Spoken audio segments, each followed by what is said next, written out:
Thank you very much for joining me.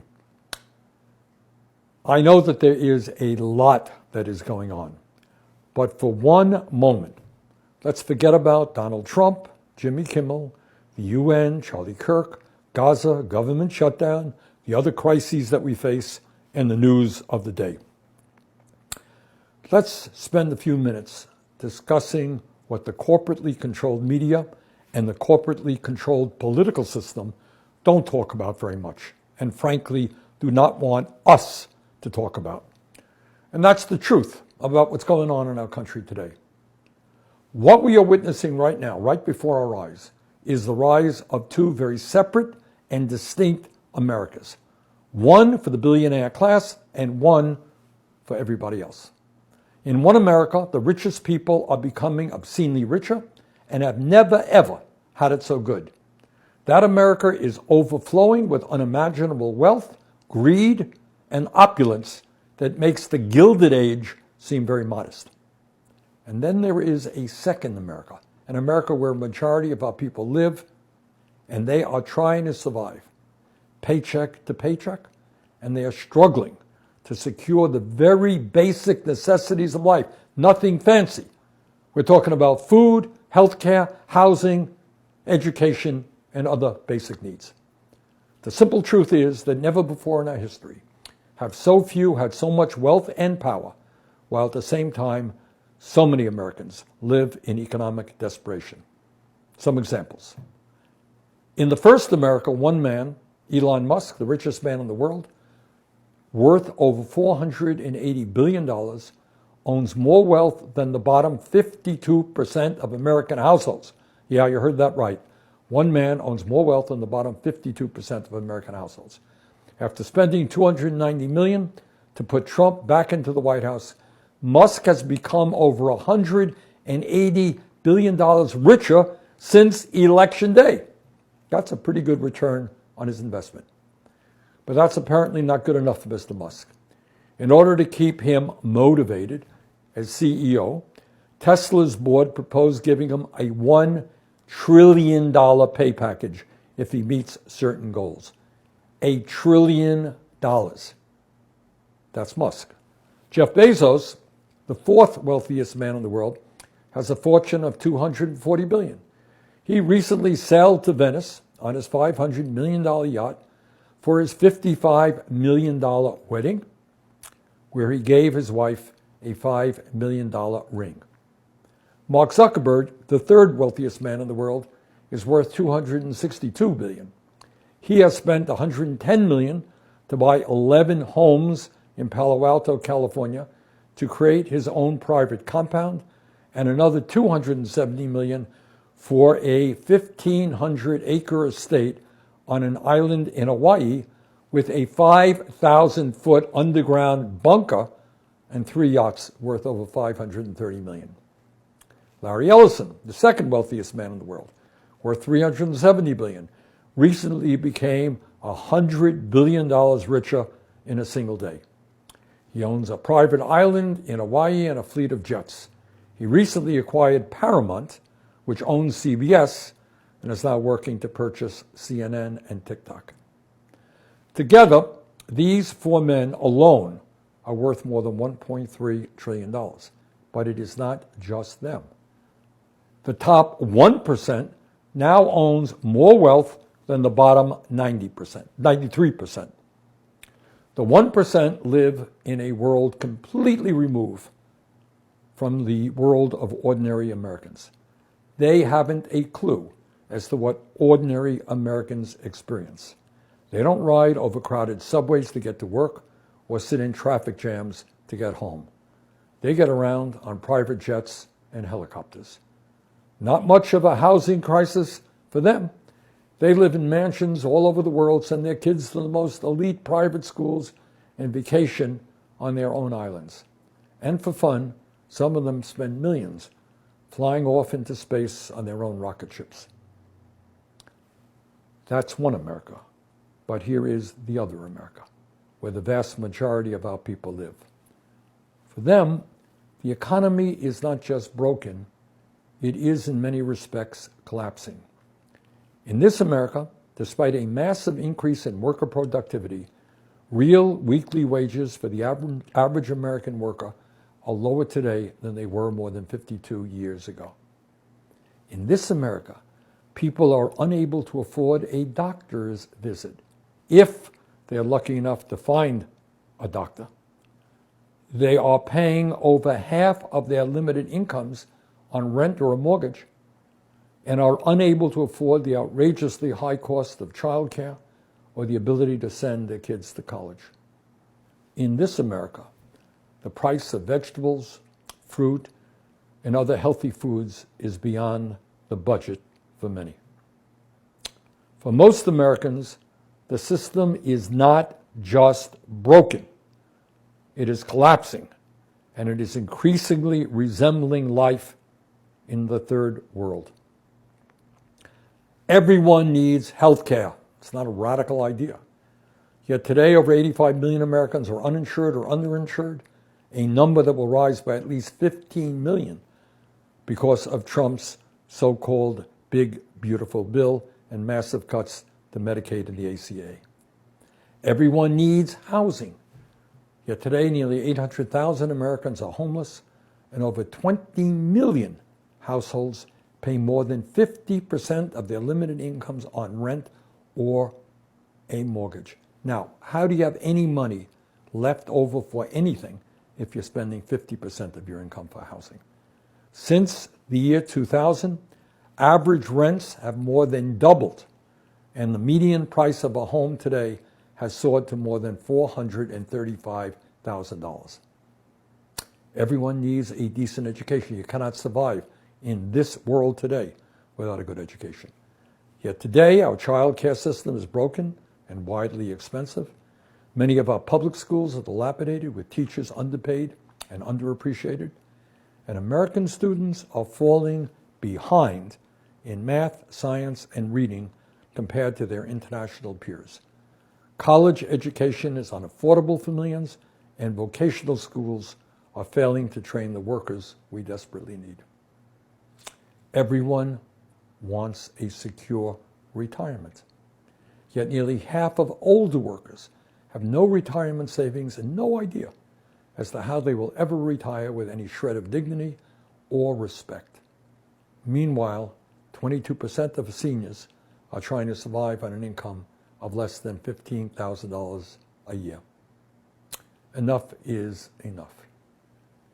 It's absolutely imperative that we understand the reality of what is going on today and the need to bring about the fundamental changes that are required to create a government and an economy that work for all and not just the few. America is not supposed to be a nation run by a handful of unbelievably wealthy oligarchs, while at the same time a majority of our people struggle to afford the very basic necessities of life.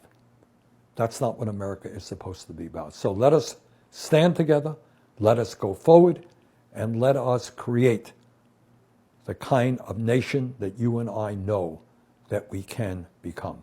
Thank you very much. I want to warn the country of some things that give me great concern. This is a dangerous concentration, and that's a dangerous concentration of power in the hands of a very few ultra-wealthy people. And the dangerous consequences if their abuse of power is left unchecked. Today, an oligarchy is taking shape in America of extreme wealth, power, and influence that literally threatens our entire democracy, our basic rights and freedoms, and a fair shot for everyone to get ahead. The Trump administration is moving this country very aggressively into an authoritarian society where the rule of law and our Constitution are being ignored and undermined in order to give more power to the White House and the billionaires who now control our government. I fear very much that under President Trump, we are not seeing a government of the people, by the people, for the people, but rather a government of the billionaire class, by the billionaire class, and for the billionaire class. And what is really interesting is that none of this is happening behind closed doors. It's not being done in secret. It's right out there for everybody to see. I think now is the time for the American people to come together, to not allow those who want to divide us up by the color of our skin or our sexual orientation or where we were born. That's what they want to do. They want to divide us up. Now is the time for us to come together like never before and make certain we do not move toward oligarchy, make certain we do not move toward authoritarianism or a kleptocracy. And most importantly, in the richest country in the history of the world, we must understand that we have the capability of providing a decent life for all of our people. We can do that when we stand together and we don't let folks divide us up. We are moving rapidly into an oligarchic form of society. Never before in American history have so few billionaires, so few people had so much wealth and so much power. Never before has there been so much concentration of ownership, sector after sector, power of Wall Street, and never before in American history, and we better talk about this, have the people on top had so much political power. We can't go around the world saying, oh, well, you know, in Russia, Putin has an oligarchy. Well, we got an oligarchy here, too. And in this last election, in both parties, billionaires spent huge amounts of money to elect their candidates. You know, here in the state of Vermont, we believe we have town meetings, one person, one vote. That's democracy, not billionaires buying elections. You know, of viewing government as a bulwark. You know, when the founders design a system and they talk about checks and balances and congressional checks and judicial and executive and the balance all there, I don't know that they factored in corporate power. And I don't know that there's an entity large enough or with enough leverage to be a counterweight to that type of corporate power. You're raising a very important issue. All right. I knew I'd get to it at some point. Finally, I've been waiting, John. You finally said something relevant here. Yes. Look, I know people say, oh, we don't want the government to regulate, you know, corporate. The truth of the matter is, it's quite the opposite right now. It is the corporate world, it is the oligarchs who are regulating the government. They have far more power. Right. And we have got to create a political movement, a grassroots movement, which takes control of the future of this country. Let me give you one example. Right now, we are in the midst, as everybody knows, of the Musks of the world and Bezos and all these guys putting hundreds of billions of dollars into AI and robotics, right? This is going to transform our world. It's going to transform our economy. In my view, in the view of a number of economists, it means millions and millions of workers are going to be displaced from their jobs. Who is engaging in that discussion to say, hey, Mr. Musk, you can't make the decision for the future of humanity. We are going to make the future. And that is, if AI works, it's going to work for working people, not just billionaires. I'll go you one further. Why are you always going me one further? I'm not radical. I'll go you one further with this. Let's get really radical.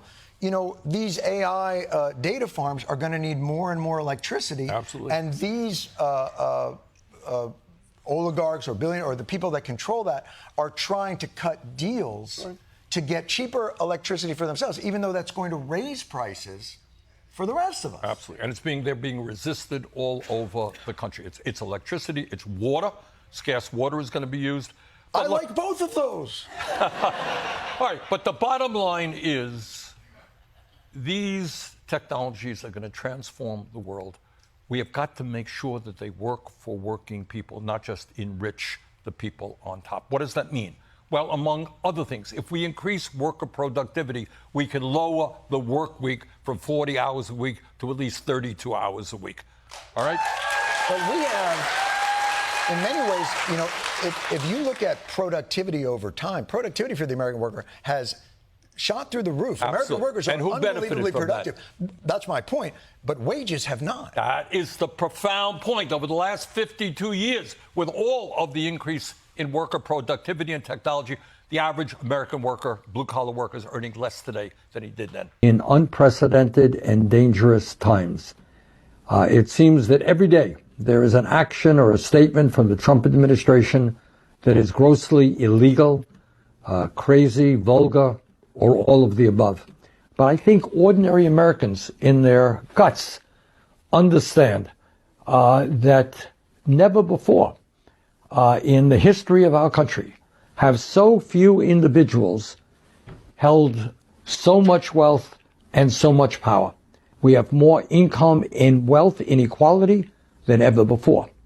While 60% of Americans live paycheck to paycheck, the oligarchs are not only getting richer, but importantly, they are increasing their power by buying up media. I don't know if you've been following, Larry Ellison and others buying up CNN, buying up CBS. But it's not only their control of the media. These guys are now making huge campaign contributions. They have unlimited amounts of money, and they are prepared to spend it to elect candidates who represent their interests and not the needs of working people. The experts are telling us that AI and robotics is going to have a huge impact on every worker in America. As Senator Sanders says, this is the most fundamental change that has happened in society, certainly in my lifetime, and maybe in all of history. You would think that the greatest country of the world would stop and say, what do we do about this? Not just let 5 or 10 gazillionaires have carte blanche to do whatever they want. We would say, what should we do in society? It's really simple. Will you stand with workers in this AI future, or will you let big tech and the billionaires upend our jobs, our livelihoods, our rights, and our dignity? So here's what I know. AI will not and AI cannot replace the dedication of those who have answered the call to become educators, nor will it replace our professional expertise. I want to be clear about this. AI will either work for the working class or it will not work at all. That is the ultimatum. The AI transition is about 2 simple questions. How much value does our labor create? And the second question is, who benefits? We have the humanity. This is the moment to do it. Senator Sanders is completely right about putting a moratorium on the building of the data centers. And that is not about stopping progress of building big buildings. That is about saying that we're not going to take one step forward until the regulation is in place. And unless that regulation is in place, then AI is not working for any of us, and we're going to stop working until AI works for us. And yes, these big tech guys have unlimited amounts of money and have extraordinary power. But I have absolute confidence that when we stand together, we are going to beat them, and we're going to use these technologies to improve life for all people rather than making billionaires even wealthier. Thank you all so much for being here.